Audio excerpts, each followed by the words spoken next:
Hello students, welcome to my YouTube channel maths बस। आज का जो टॉपिक है वो जो हमारे लेटली एजुकेशन रिफॉर्म्स हुए हैं मैं उसके ऊपर हाईलाइट करना चाह रही हूँ। So the main important points are, सबसे पहला का पॉइंट है जो हमारी एचआरडी मिनिस्ट्री है उसको रीनेम करके मिनिस्ट्री ऑफ एजुकेशन रख दिया गया है। और सबसे ज़्यादा इंपॉर्टेंट बात है कि ये जो हमारे चेंजेस हैं हमारे 34 ईयर्स के बाद आए हैं। सो चेंजेस हमारे दो मेन कैटेगरी में हुए हैं, एक तो हमारा स्कूल में है, दूसरा चेंज हमारा कॉलेजेस में हुआ है। जो स्कूल्स में जो चेंज हुआ है, पहले हमारा क्या होता था 10+2 होता था, जो क्लासेस हम यूजुअली कहते थे 10+2। अब ये है, इसको बोला जाएगा 5+3+3+4।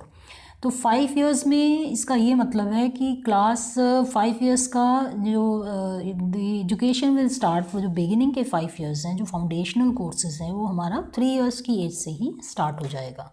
यूजुअली स्कूल जो बच्चे का एक्चुअली स्टार्ट होता था वो 6 इयर्स की एज से होता था, अब ये 3 इयर्स से माना जाएगा। यानी कि आपका जो नर्सरी है, LKG है, UKG है, क्लास 1 है, क्लास 2 है, ये 5 इयर्स हो गए फाउंडेशनल कोर्स। उसके बाद आप 3rd class, 4th class, 5th class, ये दूसरे 3 इयर्स हो गए। उसके बाद 6th class, 7th class, 8th class, another 3 years हो गए। After that 9th class, 10th class, 11th class, 12th class, ये अनदर 4 इयर्स हो गए।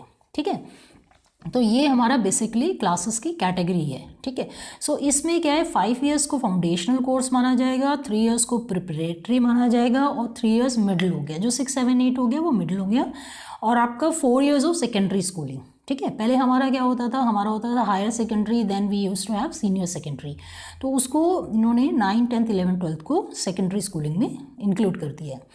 ओके, जो सेकंड पॉइंट है, सेकंड पॉइंट हमारा ये है कि जो आपकी लोकल लैंग्वेज पे, इस पे ज़्यादा एम्फेसाइज किया हुआ है कि क्लास 5th तक बच्चे को let the child study in his regional language, और अगर प्रेफरेबली वो 8 तक भी जाती है regional language, let them continue. I just want to give you the example, जैसे क्लास 6th में, 7th में, 8th में हमारी 3rd लैंग्वेज आती है। जैसे आपका जो हमारे गवर्नमेंट स्कूल्स हैं, सेंट्रल स्कूल्स हैं, या जो स्कूल्स रिमोट एरियाज़ में हैं, उसमें हमारा हिंदी है, इंग्लिश है, और हमारी एक 3rd लैंग्वेज में संस्कृत आ जाती थी।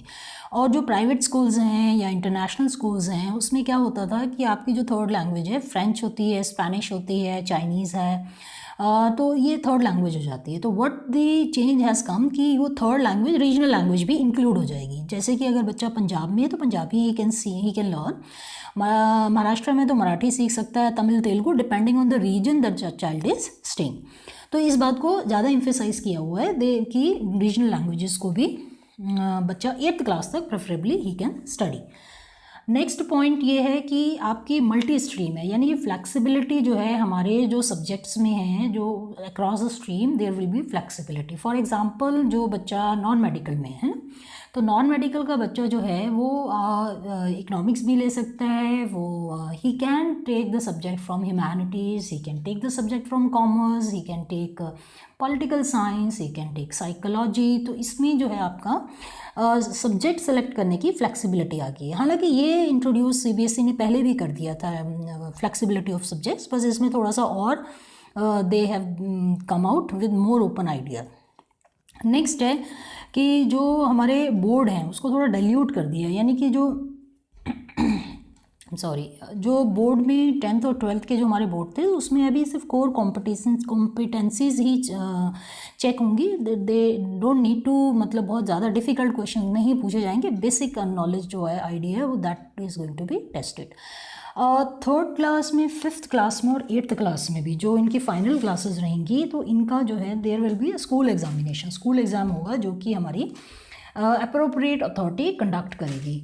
और 10th और 12th के जो बोर्ड के एग्ज़ाम्स हैं, उसके लिए एक प्रॉपर हमारा एक नया नेशनल असेसमेंट सेंटर ओपन किया गया है, जिसका नाम है Parakh, that is performance assessment review and analysis of knowledge for holistic development.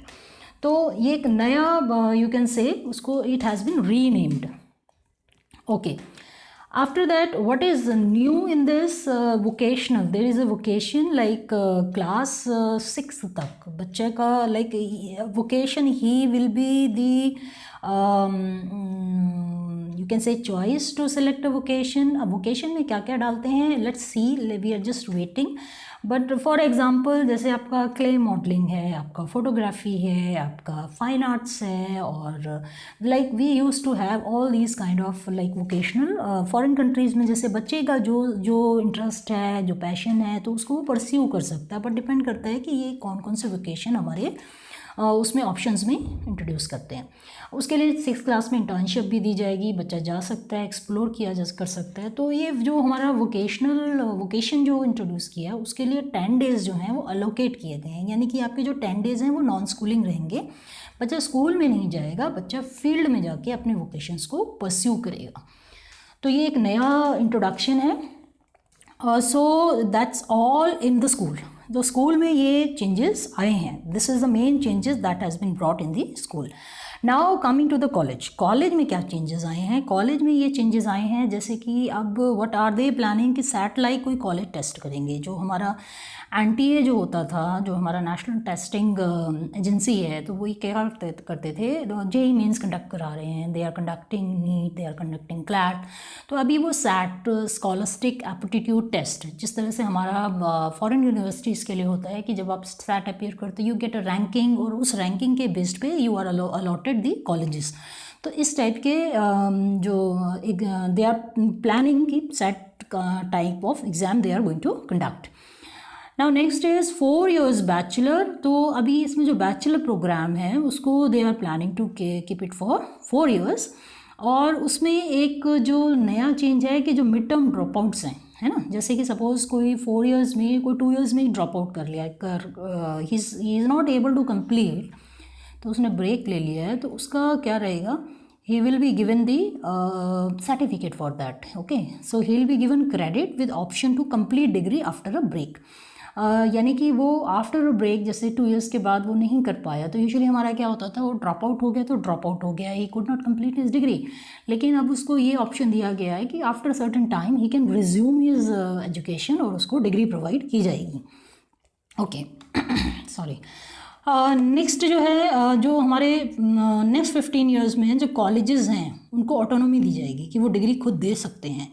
Okay, and affiliation with universities to end, जो हमारे जो कॉलेजेस होते थे कि वो यूनिवर्सिटीज़ को एफिलिएटेड हैं, तो अभी वो चीज़ ख़त्म हो जाएगी, कॉलेजेस को ये ऑटोनॉमी मिलेगी और वो खुद they will be able to give the degrees to the students.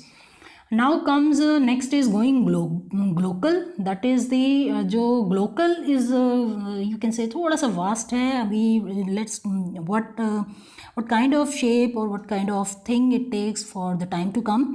और जो इसमें टॉप रेटेड जो ग्लोबल यूनिवर्सिटीज़ हैं उनको इनवाइट किया जाएगा कि वो इंडिया में आएँ, और top Indian institution to be encourage to go global, like हमारी यूनिवर्सिटीज़ भी, हमारी इंस्टीट्यूशंस भी, they will go, they will be like, obviously they can go globally, students from outside they can come and they can study in our universities। So these are the changes which has been incorporated। So time to time they'll come up, कुछ और भी जो changes लाएंगे, we'll just keep informing you। and I hope इसमें थोड़ा सा आपको कुछ ना कुछ something कुछ पिक्चर आपको क्लियर हो गई होगी, और if anything different comes, so I'll keep you updated। So stay tuned to my channel, and till then keep learning, keep practicing। Thank you।